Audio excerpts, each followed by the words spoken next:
آج میں گفتگو کروں گا صلاۃ و سلام کی حکمت پر۔ صلاۃ و سلام کی حکمت پر۔ ظاہر ہے کہ یہ وہ عبادت ہے صلاۃ و سلام کی کہ اللہ تبارک و تعالی نے قرآن کریم میں جس نوعیت سے اس کا ذکر کیا ہے اس انداز سے کسی عبادت کا ذکر نہیں کیا۔ اچھا، یہاں تک کہ ارشاد فرمایا کہ ان اللہ و ملائکتہ یصلون علی النبی، بے شک اللہ اور اللہ کے فرشتے یہ نبی پاک صلی اللہ علیہ وسلم پر صلات بھیجتے ہیں۔ جی، یا ایھا الذین آمنوا، اے ایمان والو، صلو علیہ وسلم تسلیما، تم بھی صلات بھیجو اس پر، نبی پر، اور سلام بھی۔ جی، تو اس میں اللہ تبارک و تعالی نے گویا کہ اپنا ذکر کیا کہ اللہ بھی صلات و سلام بھیجتے ہیں نبی پہ، ملائکہ بھی بھیجتے ہیں، ایمان والو تم بھی بھیجو۔ اچھا، تو اس انداز سے اللہ نے کسی عبادت کا حکم نہیں دیا۔ جی، اس لیے صلاۃ السلام انتہائی اہم عبادت ہے اور عاشقانہ عبادت ہے، اور یہاں تک کہ حدیث میں آتا ہے کہ دعاؤں کے ساتھ اگر صلاۃ السلام شامل نہ ہو تو اس کا قبول ہونا یا رد ہونا یہ جو اللہ کے اختیار میں ہے۔ اچھا، لیکن اگر صلاۃ السلام شامل کر دیں تو اللہ تبارک و تعالیٰ یقیناً قبول کر لیتے ہیں، واہ، ماشاء اللہ۔ کیونکہ صلاۃ السلام وہ نیکی ہے، یہ رد نہیں ہوتی۔ جی، جی، ہر نیکی رد ہو سکتی ہے، ایون قرآن کی تلاوت بھی رد ہو سکتی ہے، لیکن صلاۃ السلام رد نہیں ہوتی۔ یہ ایسی عبادت ہے کہ یقیناً اللہ قبول کرتے ہیں اس کو۔ تو یہ صلاۃ السلام جو ہے درود السلام، درود السلام جس کو درود شریف کہتے ہیں، درود شریف، اللہم صلی علی محمد، یہ اچھا، تو یہ اس کو صلاۃ السلام کہا جاتا ہے۔ جی، لفظ صلاۃ جو ہے اس کی نسبت اللہ تبارک و تعالی کی طرف ہو تو اس کا معنی ہوتا ہے رحمت، رحمت، اور اگر صلاۃ کی نسبت بندوں کی طرف ہو تو اس کا معنی ہوتا ہے دعا، اور صلاۃ کی نسبت ملائکہ کی طرف ہو تو اس کا معنی ہوتا ہے استغفار، واہ، اور صلاۃ کی نسبت اگر جو ہے وہ عام مخلوقات یعنی پرندوں کی طرف، جانوروں کی طرف، حیوانات کی طرف ہو تو اس کا معنی ہوتا ہے تسبیح۔ اوکے، تو گویا کہ یہ جو ہے کہ منصوب علیہ بدل جانے سے تو گویا کہ اس کا معنی بدل جاتا ہے۔ اچھا، تو اللہ تبارک و تعالیٰ کی طرف جب نسبت کرتے ہیں کہ اللہ تبارک و تعالیٰ صلات بھیجتے ہیں، اس کا مطلب اللہ تبارک و تعالیٰ رحمت نازل کرتے ہیں، رحمت راضی کر رہے اور ملائکہ کی طرف جو نسبت کرتے ہیں جس کا مطلب ملائکہ اس نبی کے لیے استغفار کرتے ہیں، اور ہماری طرف جو نسبت ہوتی ہے اس کا مطلب ہم رحمت کی دعا کرتے ہیں۔ واہ، اس لیے ہم کہتے ہیں اللہم صلی علی محمد، اے اللہ محمد صلی اللہ علیہ وسلم پر رحمت نازل کر دیجئے۔ جی، تو گویا کہ ہم اللہ سے دعا کرتے ہیں نزول رحمت کی۔ تو یہ صلاۃ والسلام کی حقیقت ہے۔ جی، اب رہا یہ سوال کہ جتنی تاکید کے ساتھ حضرت صلی اللہ علیہ وسلم پر صلاۃ والسلام کو حکم دیا گیا، ایسا کسی اور نبی پر صلاۃ والسلام کی تاکید نہیں کی گئی۔ اچھا، اس کی وجہ کیا ہے؟ اس کی وجہ اصل میں یہ ہے کہ صلاۃ والسلام کی کثرت سے شرک کی جڑ کٹتی ہے، امت میں شرک پیدا نہیں ہوتا اگر امت صلاۃ والسلام کی کثرت کرے گی۔ اس کی بنیادی وجہ یہ ہے کہ نبی جب بھی دنیا میں آتا ہے تو معجزات لے کر آتا ہے، درست، ایسے کمالات دکھاتا ہے جو عام انسان نہیں دکھا سکتے۔ درست، تو اس کے نتیجے میں لوگ دیکھنے والے اس نبی کے بارے میں بہت بڑا تصور قائم کر لیتے کہ یار ہو سکتا ہے یہی خدا نہ ہو۔ چنانچہ حضرت عیسیٰ علیہ الصلوۃ والسلام کے بارے میں امتوں نے یہی تصور قائم کر لیا کہ یار یہ تو مردوں کو زندہ کر دیتے ہیں، اور مردے کو زندہ تو خدا کرتا ہے، اس کا مطلب یقیناً یہ خدا ہے، اچھا، لہذا ان کو اللہ کا بیٹا بنایا، جی، پھر ان کو جو تثلیث کے عقیدے کے نتیجے میں الوہیت میں شامل کر لیا۔ درست، یہ چیزیں شرک کی پیدا ہونے لگیں۔ اسی طریقے سے حضرت موسیٰ علیہ الصلوۃ والسلام کی امت کے اندر بھی شرک پیدا ہو گیا۔ وہ گوشالے کو دیکھا، گوشالے کے ذریعے سے انہوں نے جو ہے وہ سامری نے گوشالہ گھڑ لیا، اس کی عبادت کرنے لگے۔ تو ایسی چیزیں شرک کی پیدا ہونے لگی جب انبیاء کرام کے معجزات دیکھے۔ تو نبی کریم صلی اللہ علیہ وسلم چونکہ آخری نبی تھے اور آپ کے معجزات تو بے انتہا تھے، درست، ایسے معجزات تھے، علمی بھی، عملی بھی، ظاہری بھی، باطنی بھی، اتنے معجزات تھے کہ اتنے معجزات تو کسی اور نبی کے تھے بھی نہیں۔ تو یقیناً یہ اندیشہ کیا جا سکتا تھا کہ اس امت میں لازمی شرک پیدا ہو جائے گا جب پہلے اکا دکا معجزے کی وجہ سے لوگ مشرک ہو گئے اور انہوں نے نبیوں کو خدا بنا لیا یا خدا کا حصہ بنا لیا، تو اس نبی کے بارے میں تو یقیناً لوگ یہ تصور قائم کریں گے۔ تو اللہ تبارک و تعالی نے کثرت سے صلاۃ والسلام کو حکم دے دیا، اور صلاۃ والسلام کی حقیقت یہ ہے کہ دعا ہے، گویا کہ ہم دعا کرتے ہیں اللہ سے، اے اللہ محمد صلی اللہ علیہ وسلم پر اپنی رحمت نازل کر دیجیے۔ تو گویا کہ نزول رحمت ہم ایک اور ذات سے مانگ کر نبی پر اتارتے ہیں۔ درست، تو معلوم ہوا کہ وہ جو ذات ہے اس ذات کے ہم بھی محتاج ہیں کہ وہ ہماری دعا قبول کر لے، اس کے نزول رحمت کے نبی بھی محتاج ہیں کہ اس کے لیے نزول رحمت مانگ رہے ہیں۔ تو جو محتاج ہوتا ہے وہ خدا ہو نہیں سکتا، تو امت کے اندر یہ تصور قائم رہتا ہے کہ ہمارا نبی بھی اللہ تبارک و تعالی کے رحمت کا محتاج ہے. بالکل. تو اس احتیاج کی وجہ سے الوہیت کا عقیدہ جو ہے اس کی نفی ہو جاتی ہے. کلیریفیکیشن ہو گئی بالکل کہ رسول پاک جو ہیں وہ ایک انسان ہیں ہاں. اور انہیں بھی اللہ کی ضرورت ہے. یہ آپ نے بھی فرمایا. بالکل جی. تو اللہ تبارک و تعالی ان پر اپنی نزول رحمت کرتے ہیں اور اللہ نے ان پر ایسی نزول رحمت کی ہے کہ ان کو خود اسراء پر رحمت بنا دیا, رحمت للعالمین بنا دیا. یہاں تک کہ حدیث میں آتا ہے کہ ان پر صلاۃ والسلام یعنی رحمت کی دعا کرے گا, اللہ تبارک و تعالی خود دعا کرنے والے کو 10 رحمتیں عطا کر دیں گے. واہ. یعنی نبی ہماری رحمت کا محتاج نہیں ہے, کیونکہ اللہ جس پر رحمت بھیج رہا ہو تو کسی کے احتیاج ہی نہیں ہے, لیکن ہمیں اس لیے کہا کہ تم بھیجو گے تمہارا نفع ہے. یہ تو ہماری خود غرضی بھی ہے. خود غرضی ہمارا نفع ہے. اس لیے حدیث میں آتا ہے من صلی علیہ واحدۃ صلی اللہ علیہ عشرہ, جو مجھ پر ایک مرتبہ رحمت کی دعا کرتا ہے اللہ تبارک و تعالی اس بندے پر 10 رحمتیں اتارتے ہیں. تو گویا کہ یہ نفع ہمارا تھا, اس لیے امت کو حکم دے دیا. اور ادھر یہ کہ وہ احتیاج کے تصور کی وجہ سے الوہیت کے عقیدے کی نفی ہو گئی کہ وہ عیسائیوں کی طرح تم بھی نبی پاک صلی اللہ علیہ وسلم کو یہ کہ خدائی کا حصہ نہ بنا بیٹھنا. ہاں وہ نبی پاک کو وہ مقام مرتبہ حاصل ہے کہ بعد خدا بزرگ تو یہ قصہ مختصر کہ پہلے خدا اس کے بعد مصطفیٰ. جی. یہ مقام اتنا اونچا ہے, لیکن بہرحال اتنا اونچا مقام ہونے کے باوجود مصطفیٰ ہے, وہ خدا نہیں ہے. بس یہ تصور قائم رہے, اس لیے صلاۃ والسلام کو حکم دیا. سبحان اللہ. یعنی آج آپ نے جو ایک اور بہت کام کی بات جو میں نے سنی وہ یہ کہ اللہ پاک نے اتنے طریقے ہمیں بتا دیے ہیں اپنی رحمت ہم تک بھیجنے کے لیے کہ اگر ہم صلاۃ والسلام رسول پاک کے لیے بھی کرتے ہیں تو اس میں 10 گنا فائدہ ہمارا اپنا ہی ہے. یعنی اللہ نے رحمت کے دروازے اتنے کھولے ہوئے, اب یہ ہم پہ ہے کہ ہم کس دروازے سے رحمت حاصل کریں یا ہر دروازے سے رحمت حاصل کر سکیں. تو یہی بات ہے نا. سبحان اللہ. اور یہ صلاۃ السلام جو ہے یہ اس کا صحیح کرنے کا کیا طریقہ ہو سکتا ہے؟ اچھا سوال ہے, کیونکہ صلاۃ والسلام کے حوالے سے بہت سے الفاظ اور کلمات تو وہ ہیں کہ جو خود سرکار دو عالم صلی اللہ علیہ وسلم نے امت کو بتا دیے کہ تم اس طریقے سے مجھ پر صلاۃ والسلام پڑھو. جیسے درود ابراہیمی جو خود نماز میں ہے, اللہم صلی علی محمد وعلی آل محمد, یہ نماز میں درود و سلام ہے, یہ پڑھ لیا جائے. اسی طریقے سے اور بہت سے ایسے الفاظ اور صیغے ہیں جو احادیث میں ہیں, صلی اللہ علی نبی الامی, یہ الفاظ آتے ہیں, اللہم صلی علی محمد کے الفاظ آتے ہیں. تو گویا کہ یہ وہ الفاظ جو نبی نے خود متعین کر دیے. لیکن یہ چونکہ ایک عاشقانہ عبادت ہے, ایک عاشق کی ایک آواز ہے. ہاں کوئی عاشق جو ہے وہ ایسے خوبصورت الفاظ صلاۃ والسلام کی بھی جو ہے وہ وضع کر سکتا ہے کہ جس کے اندر کسی قسم کی کوئی شریک بات نہ ہو اور سرکار دو عالم صلی اللہ علیہ وسلم پر رحمت کی جو ہے وہ دعا بھی ہو جائے. تو اس کی بھی اجازت ہے. چنانچہ بہت سے عاشقان مصطفیٰ نے ایسے الفاظ وضع کیے اور ان الفاظ کے ساتھ سرکار دو عالم صلی اللہ علیہ وسلم پر جو ہے صلاۃ والسلام بھیجا. تو لہٰذا اس کی بھی گنجائش ہے. بس شرط یہ ہے کہ ایسے الفاظ ہوں کہ جس سے شرک کی بو نہ آتی ہو یا شرک کی جو ہے وہ کوئی دخل اندازی نہ ہو جائے, کیونکہ مقصد تو صلاۃ والسلام سے یہی تھا کہ شرک کی جڑ کٹے. اور اگر آپ صلاۃ والسلام کے ایسے صیغے اور ایسے الفاظ بنا لیں کہ جس سے شرک پیدا ہو جائے تو مقصد فوت ہو گیا. اس لیے عام امت کو یہ تلقین کی جاتی ہے کہ آپ وہی الفاظ استعمال کر لیں جو خود سرکار دو عالم صلی اللہ علیہ وسلم نے کہہ دیا کہ ان درودوں کو پڑھو, ان کے ذریعے سے مجھ پر صلاۃ والسلام بھیجو. بالکل آسان راستہ, اس میں کسی کو خطرہ نہیں ہے. تو اس طریقے سے صلاۃ والسلام پڑھیں اور جتنی کثرت ہو سکے اتنی کثرت سے صلاۃ والسلام پڑھیں.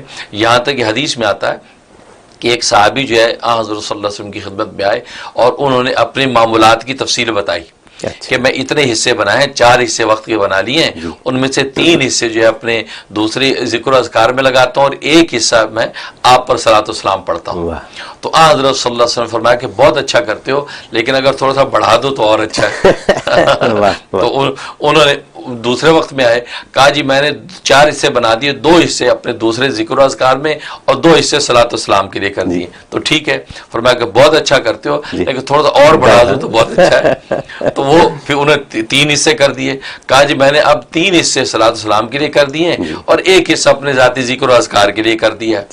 تو فرمایا کہ بہت اچھا کیا, لیکن اگر اور بڑھا دو تو بہت ہی اچھا ہے. تو بڑے حیران ہوئے کہ وہ سمجھے کہ اس کا مطلب ہے کہ حضرت صلی اللہ علیہ وسلم چاہتے ہیں کہ ہر وقت صلاۃ والسلام ہی پڑھو. لہٰذا چوتھے وقت میں آئے, کہا کہ اے اللہ کے حبیب, میں نے سارے فرائض و واجبات کے بعد باقی ہر وقت آپ پر صلاۃ و سلام پڑھتا ہوں، جی، یعنی چاروں حصے وقت کے آپ کے لیے کرتے جی، اس پر آپ کا چہرہ جو خوشی سے تمتما گیا اور چمکنے لگا، کہا کہ اگر تو ایسا کرتا ہے تو اللہ تبارک و تعالیٰ دنیا کے تیرے کاموں کا کفیل ہو جائے گا جی، اور آخرت میں تیری نجات ہو جائے گی، تمام اذکار جو ہے وہ قبول سمجھیے، قبول ہو گئے۔ واہ، یعنی یہ وہ درود و سلام رسول یہ جتنا پاک- کثرت سے پڑھا جائے جی، سارے مقاصد حاصل ہو جاتے ہیں، اور اللہ دنیا کے اندر اس کی رزق روٹی کا کفیل جی، اور آخر میں نجات، اور بندے کو چاہیے ہی ہوتا ہے جی، کہ دنیا میں عزت کی روٹی مل جائے، جی، رزق مل جائے، اور بالکل، آخر میں نجات ہو جائے، یہ- اور میں صلاۃ و سلام ہی مل جائے۔ یہی ذاتی چیزیں ہیں جو ہم مانگتے ہیں۔ سرکار دو عالم صلی اللہ علیہ وسلم کی زیارت آپ کرنا چاہتے ہیں تو انشاءاللہ اس حوالے سے جو ہے وہ آپ نوٹ کر لیں، انشاءاللہ آپ کو نفع ہوگا۔ سورۃ کوثر، سورۃ کوثر 101 دفعہ پڑھیں شب جمعہ میں، شب جمعہ میں سورۃ کوثر 101 دفعہ پڑھیں، اول آخر جو ہے 100 دفعہ دروشی پڑھیں۔ چھوٹا درود بھی پڑھ سکتے ہیں، صلی اللہ علی محمد وآلہ وسلم، یہ بھی پڑھ سکتے ہیں، یا وہ درود میں جو بتایا کرتا ہوں جو ایک درود 10 لاکھ کے برابر ہے، 1 ملین کے برابر ایک درود، اللہم صلی وسلم وبارک علی محمد وآلہ وصحبہ الف الف مرتین، الف الفی مرتین، یہ درود شریف یہ ایک دفعہ آپ پڑھیں تو 10 لاکھ درود کے برابر ہے، 1 ملین کے برابر ہے۔ تو گویا کہ آپ 10 دفعہ پڑھیں گے تو 10 ملین کا جو ہے وہ اجر و ثواب سرکار دو عالم صلی اللہ علیہ وسلم کے دربار میں پہنچتا ہے۔ اللہم صلی وسلم وبارک علی محمد وآلہ وصحبہ الف الفی مرتین، یہ دروشی پڑھ لیں تو انشاءاللہ شب جمعہ میں عمل کریں، انشاءاللہ 3-4 شب جمعہ نہیں گزریں گے کہ آپ کو سرکار دو عالم صلی اللہ علیہ وسلم کا دیدار ہو جائے گا۔ لیکن بات وہی ہے کہ اللہ والے بڑی اچھی بات فرماتے ہیں کہ بڑی بات ہے کہ تمہیں حوصلہ ہے کہ تم سرکار کا دیدار کرنا چاہتے ہو، ہمیں تو یہ حوصلہ بھی نہیں ہے کہ اس منہ سے سرکار کے سامنے جائیں، ہمیں تو ہمت بھی نہیں ہوتی کہ کن آنکھوں، ان گناہگار آنکھوں سے سرکار کا چہرہ دیکھیں، ہمیں تو یہ حوصلہ نہیں ہوتا کہ سرکار کا دیدار کریں، ہم تو اپنے گناہوں پر اتنے نادم ہیں، ہماری نگاہ نہیں اٹھتی کہ ہم جو سرکار کا دیدار کریں۔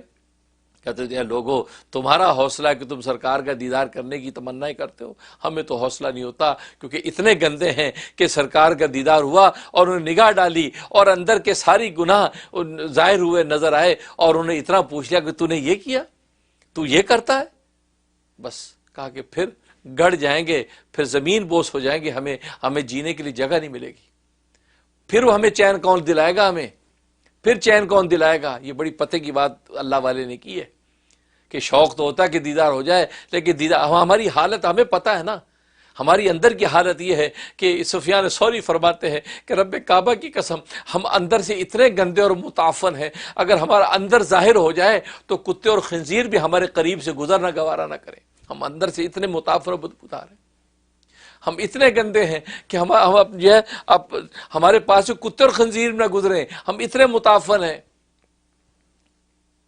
بایزید بستامی رحمۃ اللہ علیہ ایک مرتبہ چلے جا رہے تھے، ایک کتا سامنے آیا تو اس کے بدن کے اوپر گندگی لگی ہوئی تھی، تو اسے اپنی گندگی کو جھاڑا تو آپ کے کپڑوں پہ لگ گئی، جیسے کپڑوں پہ لگی آپ نے نفرت سے اس کو دھتکارا، اللہ تبارک و تعالیٰ نے کتے کو گویائی دی۔